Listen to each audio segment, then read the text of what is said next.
8 stimulasi motorik agar si bayi cepat bisa jalan.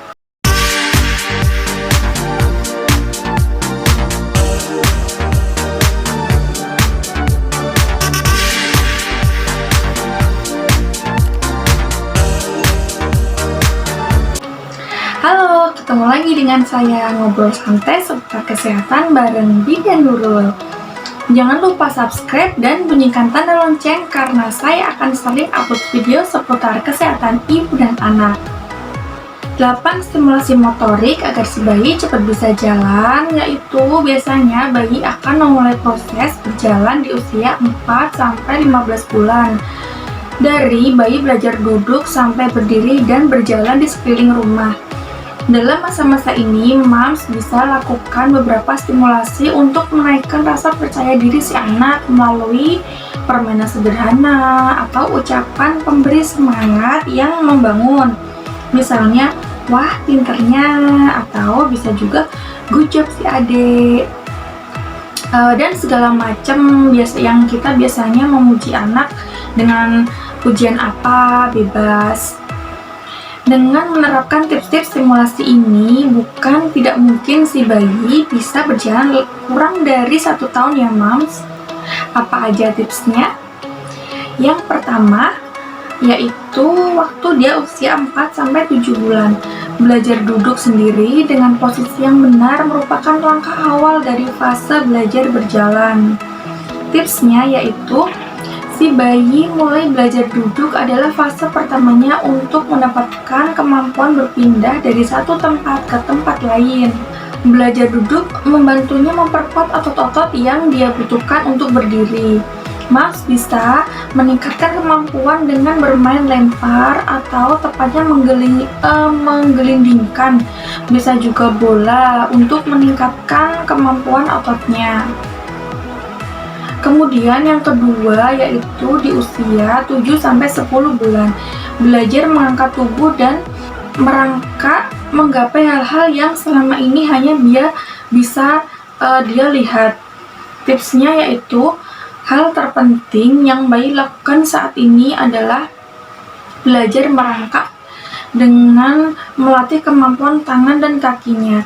Dalam waktu yang bersamaan, si kecil butuh kemampuan ini untuk berlatih belajar untuk berjalan kelak.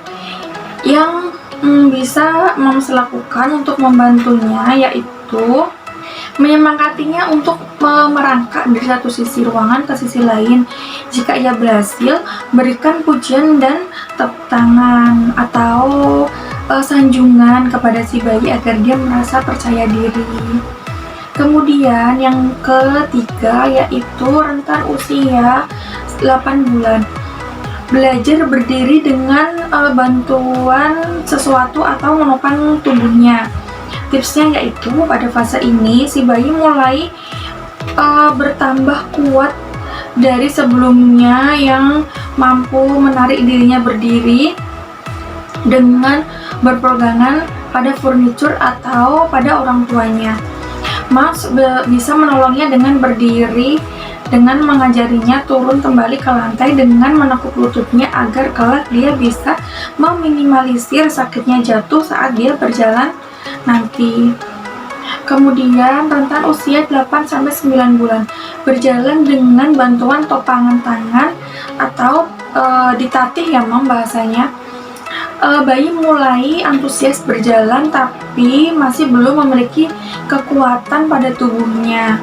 Tipsnya yaitu, saat bayi mampu mengangkat tubuhnya dan mulai memiliki keseimbangan dengan berpegangan, mom bisa menolongnya berjalan selangkah demi selangkah untuk membantunya ke step berikutnya dalam berjalan dan merangsang rasa percaya diri untuk berlatih berjalan terus dengan penuh semangat ya moms anaknya.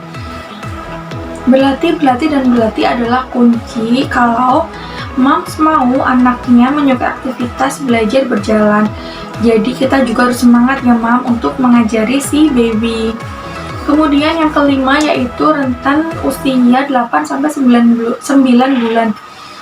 Merambat dan berjalan berpindah tempat satu ke tempat lain sambil berpegangan. Saat bayi mulai belajar merambat, itu saatnya dia mengeksplor lebih banyak hal. Tipsnya yaitu, pada tahap ini bayi akan mulai berdiri dan berjalan dengan berpegangan furnitur seperti sofa atau meja. Aktivitas merambat ini sebaiknya segera mengamankan seisi rumah agar tidak terjadi sesuatu hal yang berbahaya bagi si kecil.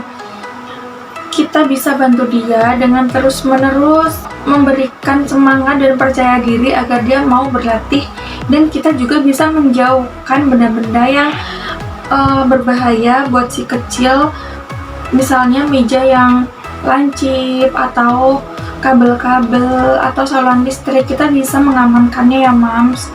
Pastikan tempat mendarat saat dia jatuh juga jangan terlalu keras atau menyakitkan ya.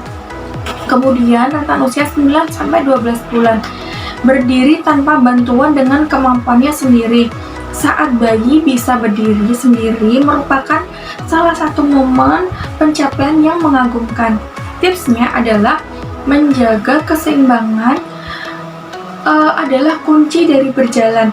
Jadi jika si baby sudah bisa berdiri dan menjaga keseimbangannya, dia akan mulai merasa dapat melakukan aktivitas baru, dan biasanya dia sangat menyukai aktivitas ini. Mom bisa membantunya menguasai fase ini dengan bermain permainan sederhana, misalnya duduk bersama di lantai, lalu bantu dia berdiri, lalu lepaskan dia agar dia mencoba untuk melangkah 1 langkah, 2 langkah, agar ototnya bisa terlatih untuk lebih kuat lagi untuk berjalan. Beri apresiasi atau tepuk tangan atau sanjungan itu tadi ya Mams, agar dia lebih percaya diri untuk melakukannya. Kemudian rentan usia 9-12 bulan. Saat-saat langkah pertama merupakan momen yang tidak akan terlupakan ya Mams. Langkah pertama adalah penentu langkah-langkah berikutnya. Tipsnya yaitu, sedikit lagi fase berjalan akan berlanjut ke fase yang lebih seru, yaitu berjalan lancar. Langkah pertama adalah momen monumental bagi si kecil. Langkah pertama adalah suatu yang luar biasa bagi si kecil, jadi sambutlah momen ini dengan meriah dan bahagia. Jangan lupa untuk memberi ucapan selamat dan apresiasi kepada si kecil atas pencapaiannya yang baru ya Mams. Kemudian rentan usia 12-15 bulan. Berjalan sendiri tanpa bantuan atau topangan. Saat bayi sudah mulai berjalan sendiri, kesempatan untuk bereksplorasi dan berinteraksi akan mulai bertambah. Tipsnya yaitu, akan butuh sedikit latihan lagi sampai bayi bisa benar-benar berjalan dengan kemampuannya sendiri. Moms bisa bantu dia dengan mendorong dia berjalan sebanyak mungkin. Biasakan posisikan dia dalam posisi berdiri, jangan didudukin, karena biasanya bayi dalam fase ini dia lebih memilih untuk merangkak daripada berdiri. Jadi misal habis digendong, kita posisikan dia berdiri saja, tidak usah didudukkan, biar dia terbiasa untuk posisi siap untuk berjalan. Kemampuan bayi untuk bisa berjalan sangat bervariasi dan tidak bisa dipukul rata. Tapi jika sampai usia 16 bulan bayi kita belum bisa untuk berjalan, maka kita harus mengkonsultasikannya ke dokter spesialis anak. Pemakaian alat bantu seperti baby walker itu tidak menjamin anak kita untuk lebih cepat berjalan loh, karena banyak hasil penelitian terbaru mengatakan bahwa menaruh anak di baby walker lebih banyak memicu kecelakaan daripada proses dia untuk berjalan. Jika memang ingin membantunya berjalan dengan menggunakan alat, kita bisa coba push walker yang bisa digunakan untuk melatih otot-otot tubuhnya yang akan digunakan untuk berjalan. Push walker kini bisa jadi alternatif ya Mam untuk melatih si bayi belajar dan juga bermain. Nggak usah takut atau cemas kalau anak tetangga sudah bisa berjalan atau lebih cepat bisanya daripada anak kita ya Mams, karena masing-masing anak tidak bisa dipukul rata. Nah, itu tadi tips-tips stimulasi berjalan bayi. Semoga membantu Moms di rumah untuk selalu melakukan pantauan tumbuh kembang dan untuk mengajarkan tumbuh kembang si anak dengan baik. Terima kasih sudah selalu mendukung channel YouTube saya. Jangan lupa subscribe dan bunyikan tanda lonceng karena saya akan sering upload video seputar kesehatan ibu dan anak. Sekian dari saya, thank you for watching, bye!